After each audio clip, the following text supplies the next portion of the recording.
for the abandoning the Frankovic principle. I know that that's something that Tavish Scott has got Amendment 7 on later. It's an important principle of EU law, and that allows compensation for workers in relation to insolvencies. And I wonder why the Scottish Government has sought to take that out.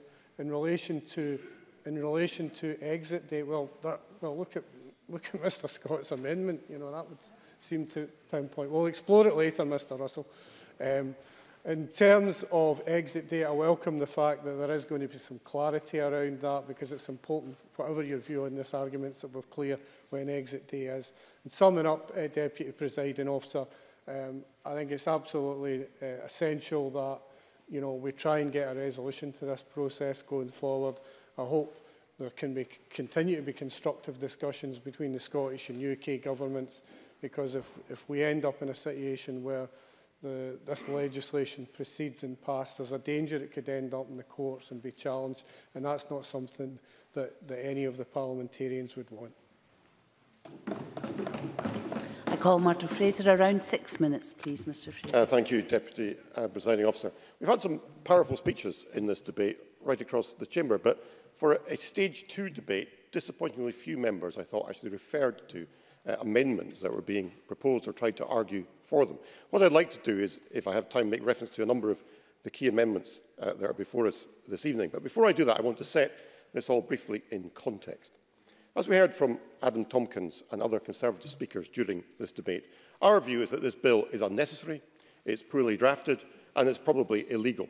It is simply an exercise in grandstanding by the SNP government and will do nothing to improve the legal framework in Scotland as we prepare for Brexit. And that's not just the view of the Scottish Conservatives. Giving evidence to this Parliament's Finance and Constitution Committee last week, Professor Alan Page of Dundee University said, "I have considerable doubts over whether the bill as introduced does constitute an effective solution to the challenge the Scottish Parliament will face." And we also heard evidence from the Law Society of Scotland on the bill, indicating that there are a huge number of issues with the original draft that require to be addressed before it will make good law. Now, we heard SNP speaker after speaker in this debate saying that the devolution settlement must be respected. And I think there's a rich irony in these demands when you look at the way the SNP government are approaching this legislation. Firstly, we know the presiding officer of this Parliament has ruled that this bill is beyond the Scottish Parliament's powers and it is not competent for this Parliament to pass it, and yet that opinion has been ignored by the Scottish Government, the same party who continually demand that others respect the devolution settlement.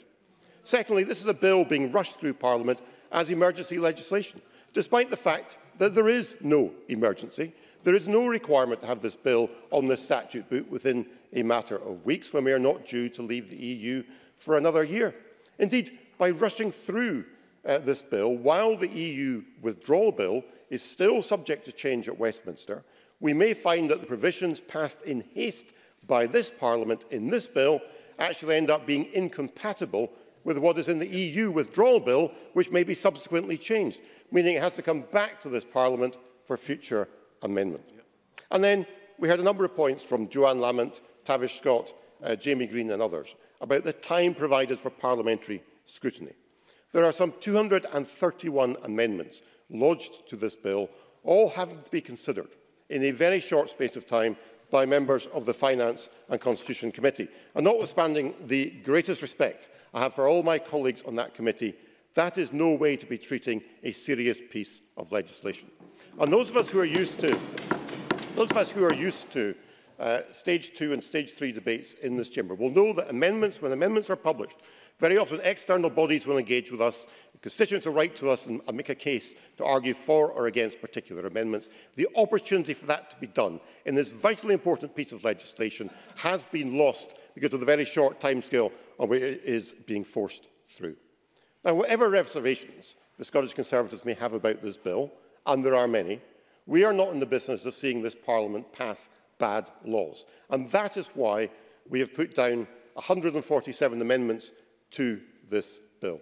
And I'd say to Mr Finlay, in response to his tantrum earlier on in the debate, this is not about playing games, Mr Finlay. We are in the serious business in this Parliament of passing laws. That is why we are sent here by our constituents, and that is what we are paid to do. And Mr Finlay, if Mr Finlay doesn't want to be in the business of passing laws, perhaps he needs to reconsider his career choices. Now, of course, Mr Finlay is Labour's Brexit spokesman. He is supposed to be providing front-bench opposition from that position. What have Labour done on this bill under his guidance? They voted with the SNP for this to be emergency legislation. They voted for a timetabling motion to curtail debate, and they voted for this bill at stage 1. If that's providing opposition, Mr Finlay, I'm a Dutchman. I'll give way.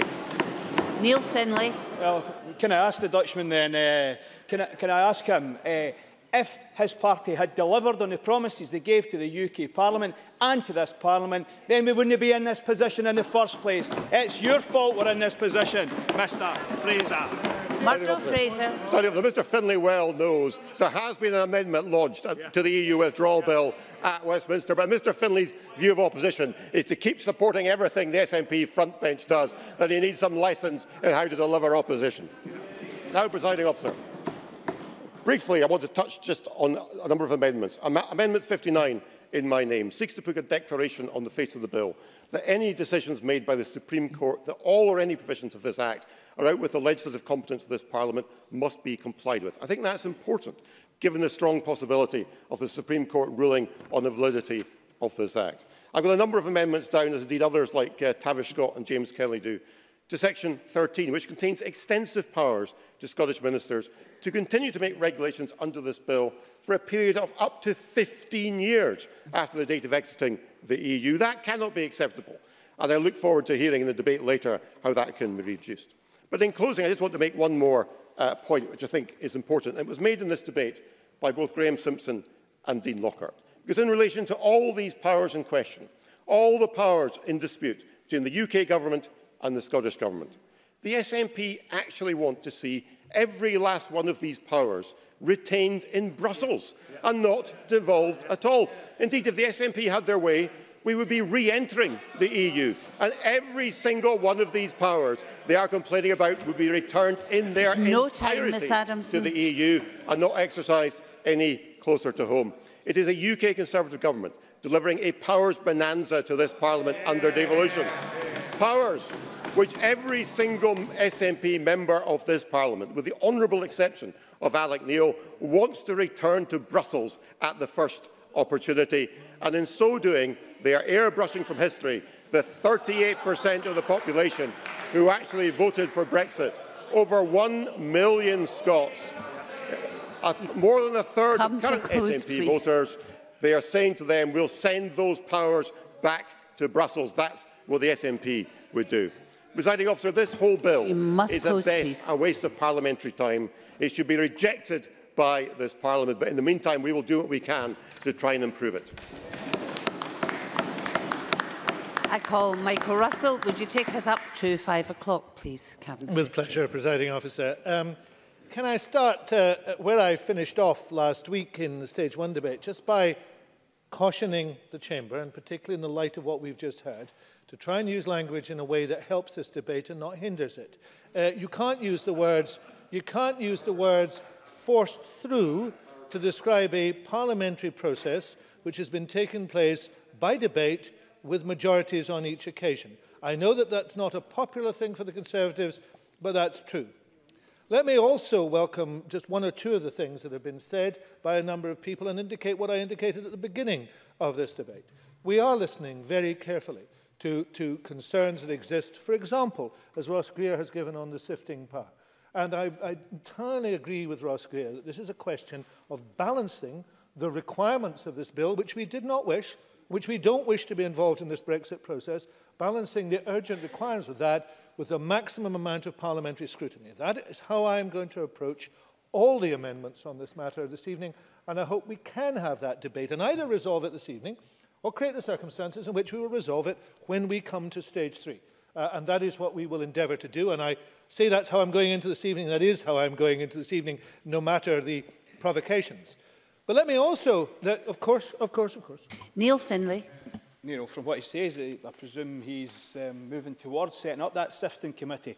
I wonder if, like me, you would welcome Mr Greer's bouncing enthusiasm to sit in that sifting committee, should it be set up. Michael Russell. I'm always welcome bouncing enthusiasm wherever I see it. I used to have bouncing enthusiasm myself. Seems a long time ago, but that's what I used to have. But, you know, there are ways to take this away. Well, Mr. Finlay does not believe me, but then he has not known me as long as some other people in this chamber. The reality is that there may be other ways to do this. There may be ways to do it that expedite it more closely. But I am in agreement that we should endeavour to have that maximum scrutiny, and let's try and find a way to do so.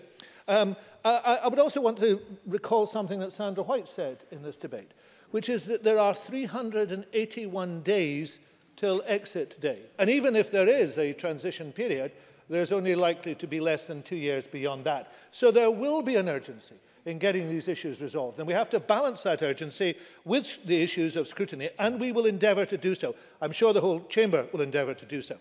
But that 381 days, presiding officer, should concentrate our minds in the chaos and confusion of Brexit, which is being driven forward by the Conservatives. It is a black hole absorbing energy and money. We know from the Chancellor's statement this afternoon that growth is collapsing. We know from the figures that the UK government has produced that economic decline beckons us. And in fact, the Tories know that to be true. There are very few original Brexiteers in those benches. We heard from Mr Simpson, who was one of them, whose views have not changed. But there are others who have been dragged in this position. And I would ask them just to pause for a second. Consider what's in the interests of Scotland, not what's in the interests of the Conservative Party. Because Scotland's democratic will was shown in the referendum and continues to be shown. Scotland does not want to be dragged out of Europe against its will. And therefore, the position that we've seen the Conservatives in this afternoon of endeavouring to ensure that the Tory interest in this comes before Scotland's interest, we should question. And we should question it this evening when we consider each of the amendments, and we should go on questioning it. And at the heart of that is an issue that Mr Tompkins, no, I'm sorry, I really have to make progress here. I shall mention you in a moment, Mr Green, don't worry. I have not forgotten your contribution. I wish I could. Mr Tompkins made a very key point. He talked about agreed, not imposed. And that's why he was subject to the spectacle of Mr Swinney and I showing bouncing enthusiasm for intervening on him. And it is a key issue. Because if his view had been taken on board by the UK government, there would be no problem. We would not be having this. But it has not been taken aboard. It was not taken aboard in the original drafting of the bill, and it has not been taken aboard in the revised or replaced clause. And that is the issue. Agreed, not imposed. Mr Tompkins said it himself. Agreed, not imposed. And until the UK government get to that position, there can be no agreement. Mr Finlay chided me about getting round the table and getting an agreement. Now, round that table is not just the Scottish Government, the UK Government, but the Welsh Government as well. And I know his colleague, Professor Drakeford, with whom I've worked very closely in the last year, and I will go round that table at any time with any request that comes from the UK Government in order to resolve this. We've been doing that. But we have been, as one on the issue, agreed, not imposed. And that is where we remain, with the unity, I have to say, of all the parties in this chamber, and the unity of all the parties in the Welsh Parliament, until we got to the stage of no return, where there had to be some movement on this. Otherwise, we would simply have been steamrolled. But we are still in the position, we are absolutely still in the position, that we could move to agreement. And this bill has that within it. It has the capability within it, even if passed, not to be implemented if we get to that stage. Now, there's one or two issues of detail I just want to address. One of them comes from Professor Tompkins, who asserted absolutely ex cathedra that Section 33 of the Continuity Bill, amending Section 29 of the Scotland Act, is, and I'll quote him, manifestly out with competence. Well, no, it isn't. Section 1B of Schedule 4 of the Scotland Act 1998 expressly allows spent provisions to be amended once Brexit happens. The reference to EU law is spent. Secondly, Alison Harris talked about one bill. That's what she wanted to see. Well, that's what we've been seeking. That's what we've been negotiating about. That's what we've sought. That's what we want. One bill. But it is one bill, agreed, not imposed. And we'd be happy to have one bill if it was agreed, not imposed, to quote Professor Tompkins. Now to Jamie Green. It's almost impossible to keep up with the misrepresentations of the legislation, but let me just deal with two of them. the bill has been hastily drafted. The bill is closely based on the UK bill. That UK bill has had numerous improvements because of the scrutiny of the bill in this place. We have responded to the scrutiny of the UK bill, and many of the provisions are identical. So if you would wish to criticise the drafting, start with the UK. And the second point about parliamentary consent. All the powers under the bill require parliamentary scrutiny in the normal way. All require parliamentary approval. So those 2 points are simply wrong. They're not for interpretation, they're simply wrong. And in addition, you then have to look at the points that Graham Simpson and Dean Lockhart made. None of the existing powers will be affected. You want, the SNP wants apparently all powers to be held in Brussels. Neither is true. Neither is true. Mr Simpson was a Brexiteer, and I know that the Brexit campaign was full of things that have turned out not to be true, but those two remain untrue. The list is clear. Many key powers will be affected. For example, Pillars 1 and 2 of CAP. And if Mr Simpson does not know that there are changes in the administration of the Common Agricultural Policy in Scotland, then he should know that. And similarly, we want all the powers to be held by Brussels. No, we don't.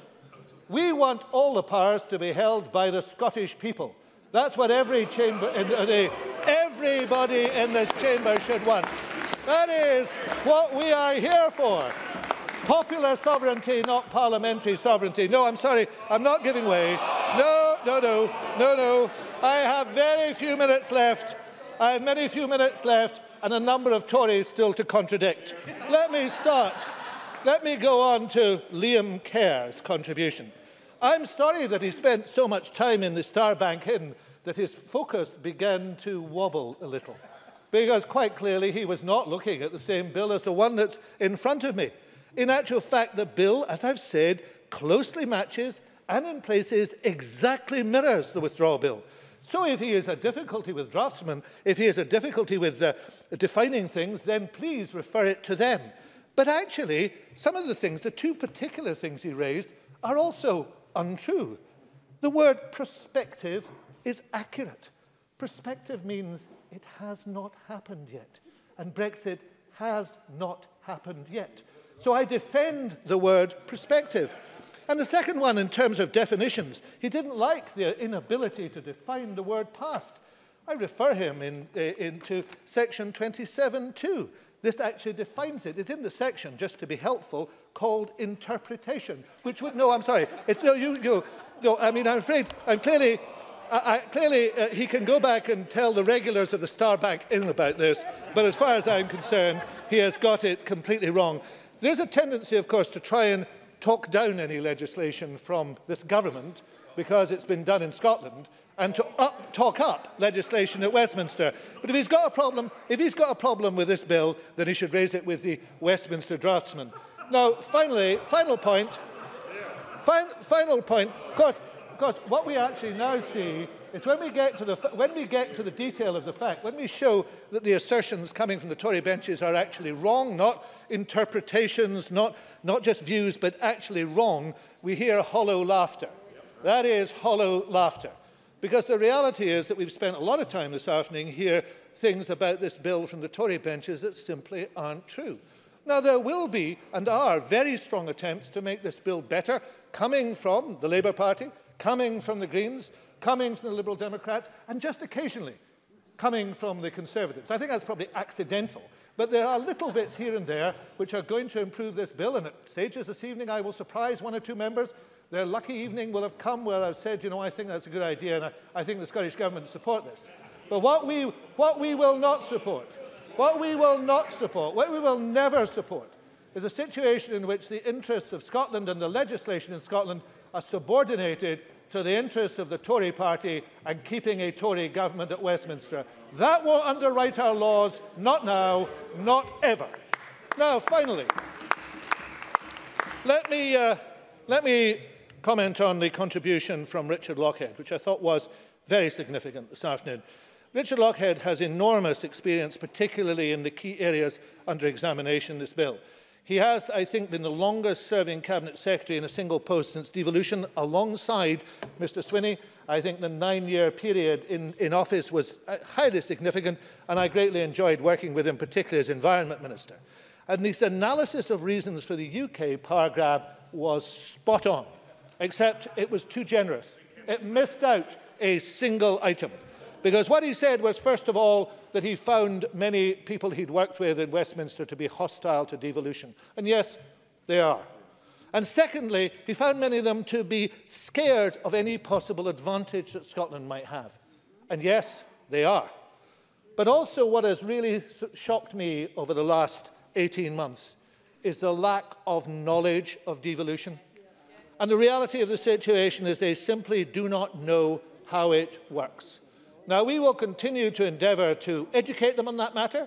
We will continue to work with them, and we seek an agreement. But I go back to the very beginning of this, presiding officer. We will do so on the basis of agreed, not imposed. And if Mr Tompkins meant that in what he said earlier on, he will find people on these benches he can work with. If he didn't, there will be no agreement.